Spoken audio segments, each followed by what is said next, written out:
Right. Hello and welcome to the second episode of Dumbbells by Dumbbells. Again, dumbbells are a little lighter this week because I had to set up. Matt was busy with a personal trainer, so I did what I could. I got some in here. That's all that matters. So, Matt, you had an outstanding trip last weekend.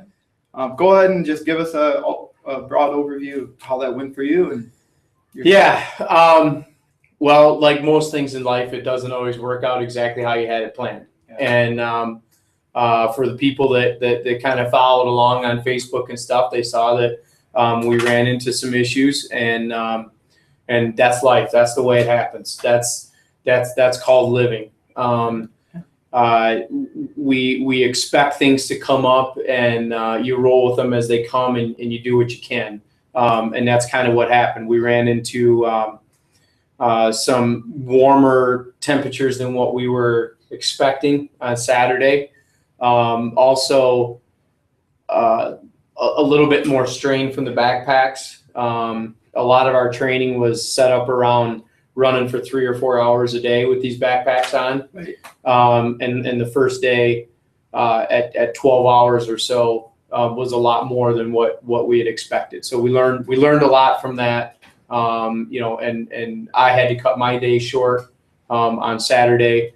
I still got 25 miles in, so essentially I ran a marathon on Saturday. You did, with a 15-pound backpack. Yeah. Through some pretty rugged terrain. Yeah, that too. But at the end of the day, it wasn't the goal of the 38 miles that we would have covered, or that I would have covered from Miners Castle, where we started, to Munising. Two of the guys that were with me, Tim Patterson and Rob Lawrence, did make the whole mileage. Okay. And that was awesome. They were able to continue on. Great. So your first day was a little rough and you ended up cutting short. And I saw on your Facebook page that you were looking for a ride. Or talk a little bit about that. How that was that part of an emergency plan, or were you just hitchhiking and hoping for helpful strangers? Yeah. Well, it wasn't really part of an emergency plan, but it became part of our emergency plan. Right. Because, we found ourselves in a situation where we were 15 miles from any type of town, not really near any roads, and zero cell service. Yeah. So at that point, when things kind of went, in the weeds, as I like to say, we had to sit down and think about what we were going to do and how we were going to handle this. And that's when we made the decision for Bernie and I to go out to the nearest road. They call it a highway in the UP, but of course it's not what we think of as a highway.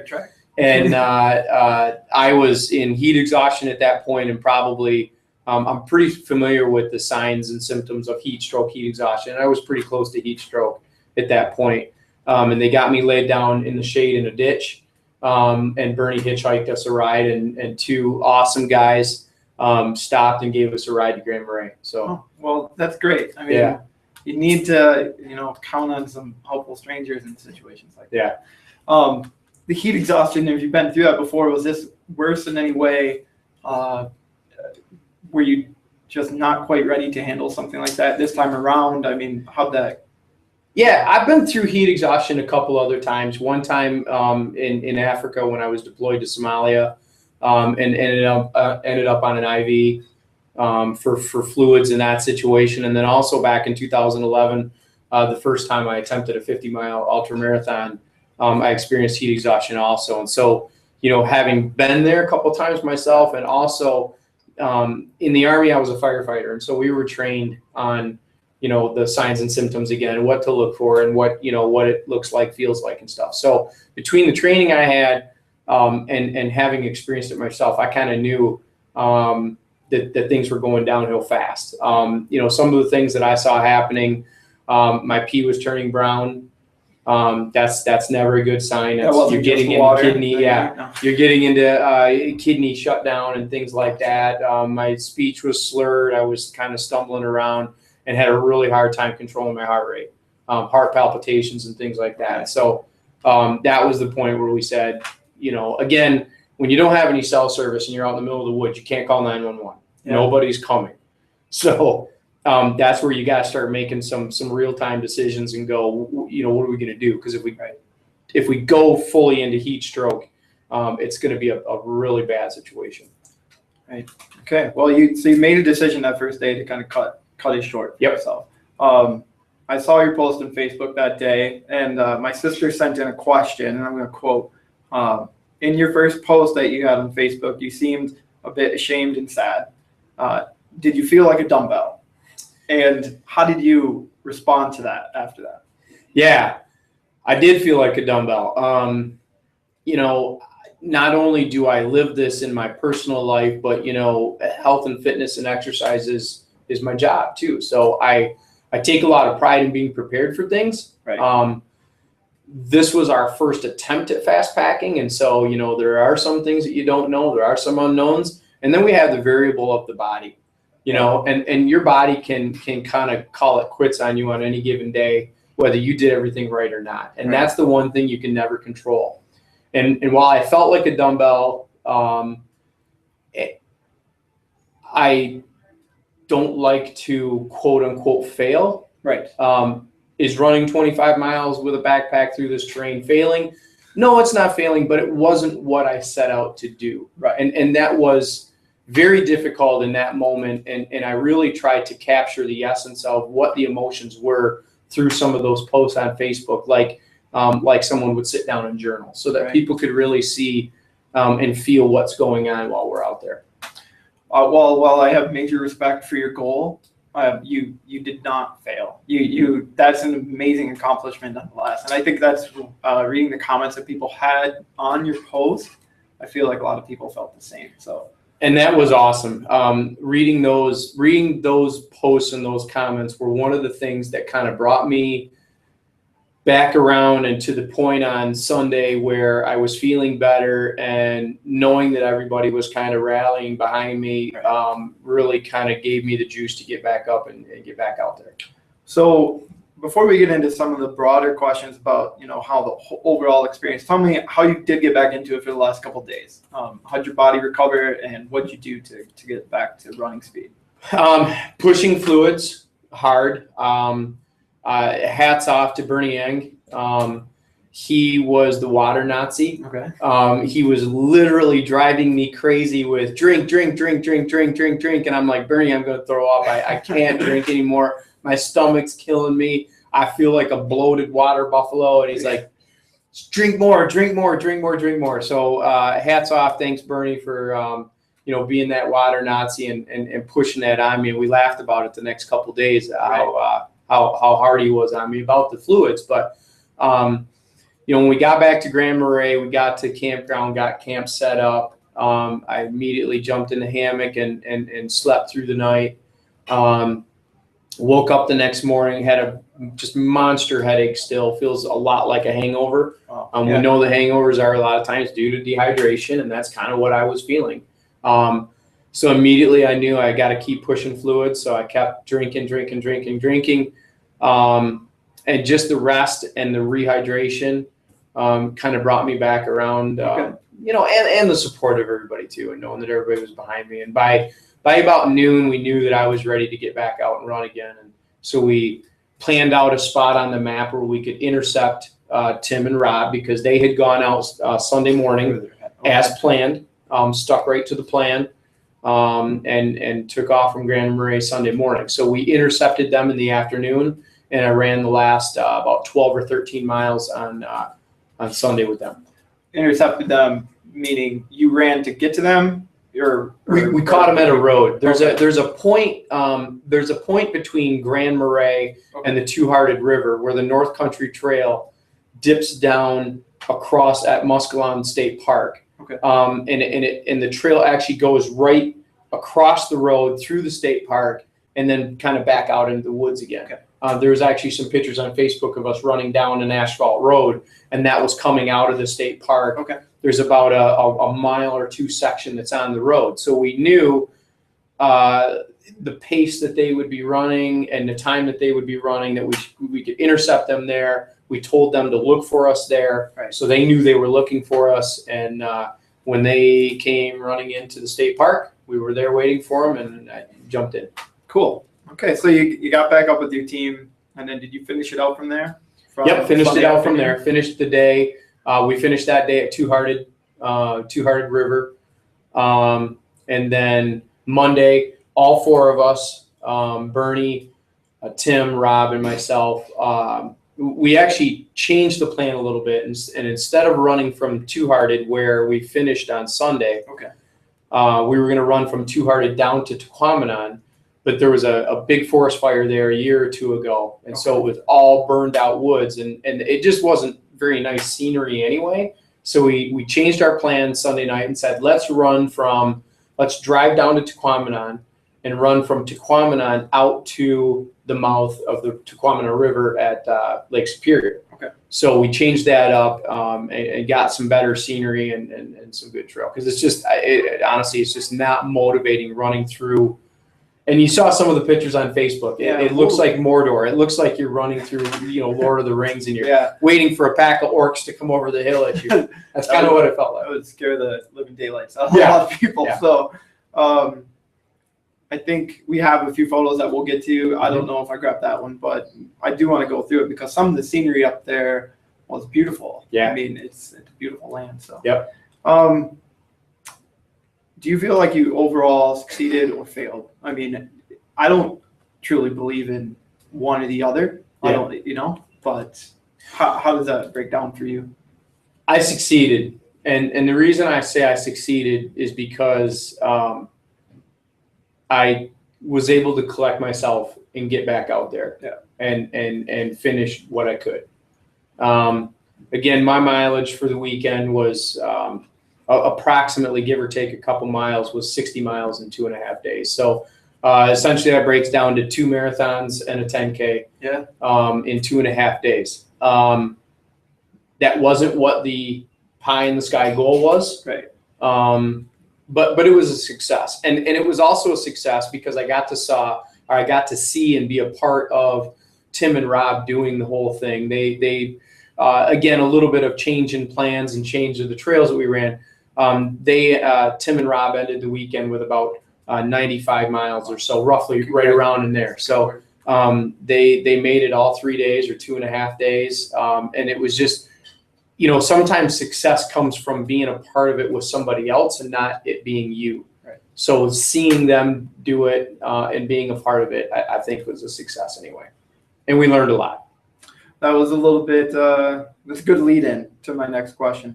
Contents of your backpack. What'd you learn that maybe you wish you would have had more or just not had at all or brought with you? Yeah, well, the one thing we all ended up, for the most part, ditching was the peanut butter. Really? The peanut butter just, it became really hard to eat.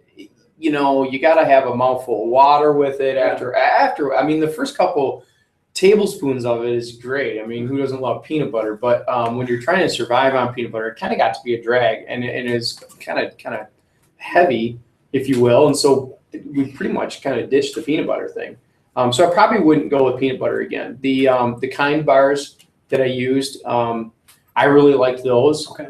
I think for the most part, the other guys liked the food choices and stuff that they made. Okay. Like Rob, for instance, used Cliff bars and Lara bars a lot. He really liked those. There really wasn't a lot else that I could have got rid of in my backpack, even though I didn't use everything. You've got to be prepared to use everything. So the one thing I will say about the backpack, and one of the big lessons that I learned is, my backpack did not have a hip belt, and it did not have side pockets around the waist. Okay. The other 3 guys did, and it worked out really well for them. And I would change that about my backpack. It helps to carry some of the load around the waist instead of all of it on the shoulders. Yep. So I would change that. Also, the piece of tieback that I was using to put over my hammock at night, when we started out on Saturday, I didn't have it packed really well in my backpack, and it was pushing into my lower back. So it was kind of like having somebody's knuckle right in the middle of your lower back. And I probably really didn't identify that and change it until about 15 miles in. Wow. Yeah. And at that point, now it was a really sore spot, and it continued to be sore for quite a few days. Like literally somebody was driving their knuckle in the middle of my back. So the lesson you learn is when you pack that thing, you really, before you start out, you really got to make sure that there's no spots that are poking out or anything like that, and it's riding on your back as well as possible. That makes sense. Yeah, that so it was almost like bruised then for 2 days. Mm-hmm. Yeah, uncomfortable for sure. Yep. When we look at a few of your photos, Okay. we'll get into that. So transition over to those. And we'll drop the name. Let's start. This is Pictured Rocks, correct? Yep. So is this where you guys started? That was, I'm going to say, roughly about 10 miles in. We started about 10 miles west of that. Okay. And this is, to me, part of that beautiful country that we mentioned. Oh, it was awesome. Scenery. It was awesome. And we ran right along that entire shoreline. So if you could see into those trees that are at the top of the rocks, we're looking back at where we had already run right there. Okay. Here's a picture of your camp. I don't know which night this might be, but essentially probably a similar setup each evening. Yep, that was in Grand Marais on Saturday night. That was Saturday night, and so you can see from that picture, 3 of us have hammocks with a tarp over them, and one of them, Rob Lawrence, was carrying an ultralight single-person tent. Okay. Tent or hammock, if you were going to change, I mean, would you stick with the hammock? I'd do a hammock again. Yeah. I'd do a hammock again, yeah. Okay. Yep.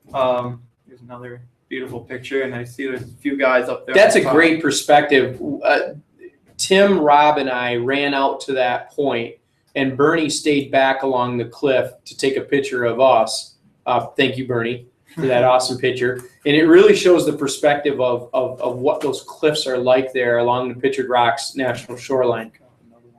Yeah, it's really cool. It's cool to see the perspective of how small we are, in comparison to those cliffs out there. Here's a good picture of some of the terrain. I'm sure this is not even the worst. There's probably worse, but this looks pretty muddy and pretty difficult. It reminds me a little bit of what we're trying to do with Forest Frenzy next weekend. Absolutely. This is a section between the lower Tequamanon Falls and the mouth of the Tequamanon River through the kind of the bog area out there. And that was literally like shin deep black muck, mosquito heaven. And you're just trying to move through it as fast as you can to get away from the mosquitoes. I think it's interesting, and this is a picture a little bit further in the slideshow. You mentioned mosquitoes, but yeah, there's still snow on the ground. Snow. Yep, absolutely. Gotta love the UP and that Lake Superior shoreline. There's, it's kind of cool. That particular day was that was on Saturday, and it was mid to upper 70 degrees that day, and that was actually the day that I went into heat exhaustion, and I'm going into heat exhaustion running around a snowbank. Yeah. So it's kind of a weird anomaly. Yeah. Here's another piece of look at some of the terrain. And did you guys have to go right up this? Yeah, right straight up that. And, we use a strategy out there like a lot of ultra runners do, where anytime you're on a steep uphill like that, you walk the uphills. So you kind of run the terrain that you can run, and then you walk the uphills. Because if you ran up those, you'd be dead very soon. So you walk those steep uphills, and I'll tell you, it's tough even just walking up those. I haven't downloaded the information from my Garmin yet, but the feat of ascent and descent in elevation is huge. Change. Yeah, is huge. Be interesting. Let us know once you have that. Yeah, I'm intrigued, and yep. I'm sure there's some people out there who I know who might be interested in that too.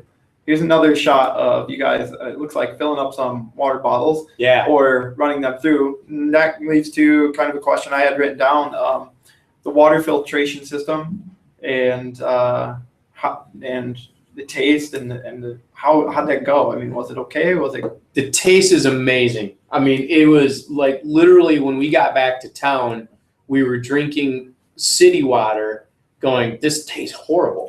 You get to miss that water. It's so clean and pure up there. Matter of fact, we ran into the guy that picked us up hitchhiking, works for the DEQ, the Department of Environmental Quality for the government. And he said, I've lived in the UP my whole life and I've never filtered water. I drink straight out of the lake and straight out of these streams. And the only time that's a little iffy is in the fall when the lake turns over. and it gets a little cloudy. But in essence, we decided to be on the safe side and filter it anyway. It's also a good time to take a quick break and catch your breath. Sure. So it kind of plans in some rest periods there. But yeah, dipping the water out of the lake and out of the stream here. I think this was the Mosquito River, if I'm not mistaken. For people that are familiar with that area, that's the Mosquito River. Did the filters hold up? Yeah. Did they get overworked? I mean, everything was good? Not at all. These Sawyer Minis that we talked about in the first interview, they're rated at 100,000 gallons. Oh, that's huge. So literally you can use this thing for a long time, and it has a syringe that you back flush it with. So after a weekend like this, you back flush it, and it's ready to go again for quite a while. If Bernie had his way, you might have drank 100 gallons of water. Yes. Bernie would have had me drink 100,000 gallons of water. He was the Nazi, right? Yes. The water Nazi. Yeah, absolutely. And there's Bernie. Oh, okay. Well, that worked out perfect. I did not plan it. But what are we looking at here? I grabbed this because it's got a picture of the North Country Trail. So there's some signs and letting people know it. It's not. I would call this the bridge to Terabithia. But in actuality, this is the bridge at the Two-Hearted River. So we're right next to Lake Superior where the Two-Hearted River comes in. And we had just finished Sunday's mileage, and you come across the bridge into the state park campground. Cool. So this is the bridge across the Two-Hearted River. There's a group shot of you guys. Yeah. That's one of the falls. Is that the lower falls? That's the upper falls. That's the lower fall. Upper. Oh boy. Upper falls. That's the upper falls.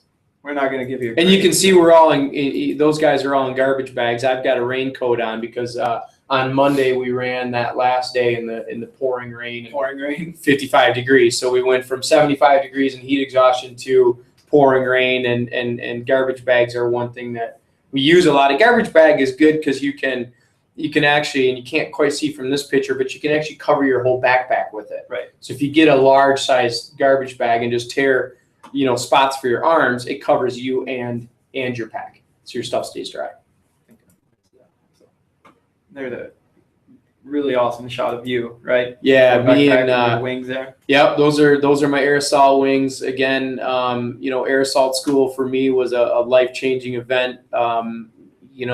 Just being told by the cadre at that school that I probably wouldn't make it through. One, just because of my physical stature being short.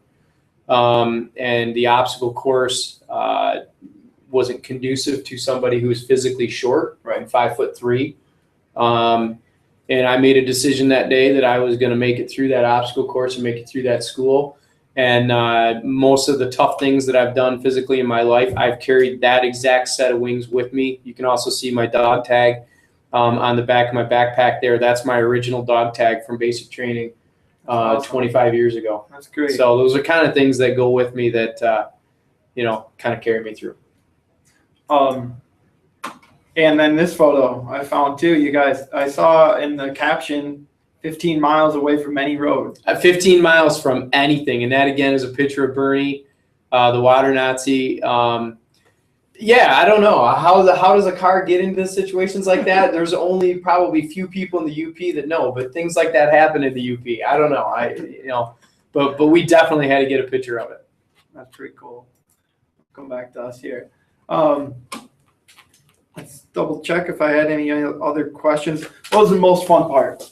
That's really, you went up there with some friends and you did something pretty extraordinary, even if it wasn't quite the big goal you set out. Yeah. What was most fun for you? Man, the most fun for me, Adam, was all four of us finishing together on Monday and completing the entire day together on Monday.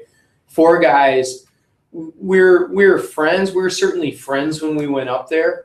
The level of our friendship will never be the same after spending a weekend like that. And I know those three guys would agree. The things that we went through, the decision-making, emergency situations, success, failure, all those things just lead up to an amazing weekend. We really accomplished what we wanted, which was seeing the North Country Trail and running it, and not just hiking it or backpacking it, but actually running running this trail and being able to cover the amount of ground that we did in those 3 days together as a group. And so, finishing on day 4, we captured a picture, we went and took a shower, and when we finally got to a restaurant and were able to have a beer together and toast our weekend, it's well deserved. Yeah, it just feels really good. You quickly forget about the fact that you didn't quite reach the goal that you'd set out for myself. Right. Well, you still accomplished a lot. Thank you. It's amazing. Yeah. I think that's about it, unless there's anything else that you want to add. Just, thanks to Bernie, Tim, and Rob for dragging me along on this adventure. Thank you to everyone that participated in it and watched it and cheered us on and supported the Fallen and Wounded Soldiers Fund. Again, I'm very, very close to that $3,000 goal, which is really the pie in the sky thing for me. And also thank you to Chad Stearns and Jay's Sporting Goods for supporting me with some of the equipment and helping me financially make this possible. So thank you. Well, you're welcome. I think I want to mention to people, or I would like to mention to people, that next weekend we are hosting a forest frenzy. So if you want to do 1/10, maybe 1/30 of what Matt accomplished, but you still want to push yourself, it's a great opportunity. I don't know, you've probably done a few obstacle course races. Yep. I don't know if you've done forest frenzy last year with us, but I did not do it last year. I was racing last obstacle course races that you've done. I mean, what's your feeling on those, and why should someone who's maybe on the fence about this get into it? Well, I think that the obstacle course races are fun because you can really approach this from two different ways. You can go out there to race it and be competitive and really challenge yourself in that aspect. Or you can go out there with a group of friends and really have fun, Right. and experience that sense of adventure. And, you don't have to, kill yourself running from obstacle to obstacle or whatever, or kill yourself going through the obstacles, but really go out and experience it. Do something you wouldn't normally do on a Friday night or a Saturday. Yeah. I've never talked to anyone that's done an obstacle course race and said, I wish I hadn't done that. So do it. I mean, just go out and do it. Yeah. Challenge yourself and have some fun. Like I said, you don't have to go out and be competitive. Just go out and do it and have fun and experience it. That sounds about right. I've talked to a lot of people in my videography portion of my position that every single one of them are totally geeked, totally excited to have finished it, that they pushed themselves to do it. So, yep.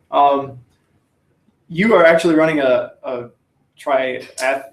yep, I've got a triathlon on Sunday. Yep. Triathlon this weekend. Yep. So no rest for the wicked, I guess. No, not really. And most of us, I know Rob is racing with me also on Sunday. We're racing, try to finish race down in Holly.